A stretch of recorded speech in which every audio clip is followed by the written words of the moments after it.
दोस्तों नमस्कार। एक घोर घने जंगल में पहाड़ों की तलहटी में एक भाई और एक बहन रहते थे। बहन सोमना 5 वर्ष की थी तथा भाई 17 वर्ष का था।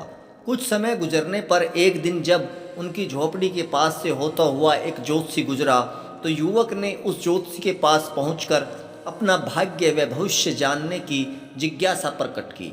ज्योतिषी ने उसके आग्रह पर उसके हाथ और मस्तक की रेखाएं देखी तथा अपनी पोथी पत्रा निकालकर कुछ विचारा और बताया, युवक, तेरे जीवन में एक सबसे बड़ी घटना यह होगी कि तू अपनी बहन से ही विवाह कर लेगा।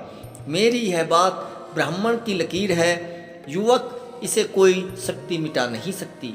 यह सुनते ही युवक एक महान आशंका से थरथरा उठा। इसी भीषण चिंता में उसकी 2 रातें बिना सोए बीत गईं, पर समस्या का समाधान न दिखाई पड़ा। किंतु अचानक एक दिन वह अपनी बहन को जंगल में ले गया और मौका पाकर जब वह उसकी ओर पीठ किए खड़ी थी तभी वह उसके कंधे पर कुल्हाड़ी से एक कठोर प्राण घातक वार करके जंगल की ओर भागा और जंगल में जाकर अदृश्य हो गया। बहन की एक भयानक लंबी लड़खड़ाती दर्दनाक चीख गूंजी तो गूंजती चली गई। समय गुजरा किंतु उसकी बहन की वह पीड़ित करने वाली चीख जब तब अचानक आकर उसके मस्तिष्क को झकझोर जाती थी और वह उस स्मृति से सिहर उठता था। आंखें मीच लेता और कानों में उंगलियां ठूस लेता।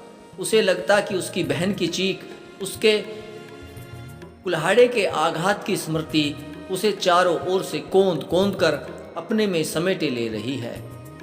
अंत में इन सब से मुक्ति पाने के लिए उसने एक व्यापारी की कन्या से विवाह कर लिया और उसी आनंद के पीछे अपनी अतीत की कटु स्मृतियों पर पर्दा डालने का प्रयत्न करने लगा। अब उसे ज्योतिषी की अशोभनीय भविष्यवाणी पर हंसी आ रही थी और वह सोच रहा था कि उसने अपनी युक्ति एवं सामर्थ्य से भाग्य की रेखा पलट दी है। सचमुच ईश्वर की कृपा से उसे एक पुत्र रत्न प्राप्त हुआ। एक दिन जब वह कहीं बाहर से घर लौटा तो देखा कि आंगन में उसकी पत्नी अपने केस सुखाकर कंघी कर रही है। जब पत्नी ने अपनी गर्दन पर लटकते केसों को ऊपर की ओर झटका तो युवक की निगाह उसकी गर्दन से सटे हुए एक बहुत बड़े घाव पर उलझ कर रह गई। उसने अपनी पत्नी से बड़े मधुर स्वर में पूछा, गर्दन पर यह घाव कैसे लगा था तुम्हें? पत्नी ने लज्जित और संकोच भरे शब्दों में अपनी कहानी यूं सुनाई, मैं अपने पिता की सगी बेटी नहीं हूँ बल्कि गोद ली हुई हूँ। मैं भाई के साथ रहती थी। अब तो इन बातों को गुजरे 15 वर्ष हो गए हैं। एक दिन मेरा भाई मुझे जंगल की ओर ले गया और मुझे मार डालने की नीयत से मुझ पर कुल्हाड़े का वार कर दिया, पर कुछ फरार डाकुओं ने मुझे बचा लिया। उन डाकुओं ने मुझे एक व्यापारी के हाथों बेच दिया। उस व्यापारी के कोई औलाद नहीं थी। मैं उस व्यापारी की लड़की हूँ। अब आप मुझे यहाँ देख रहे हैं। पता नहीं चला बेचारा भाई अब कहाँ और किस हालात में होगा।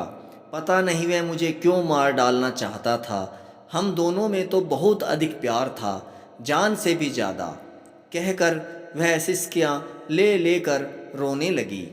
दूसरे दिन वह पत्नी से एक काम के लिए कहकर घर से जो बाहर निकला तो फिर मुड़कर घर नहीं लौटा।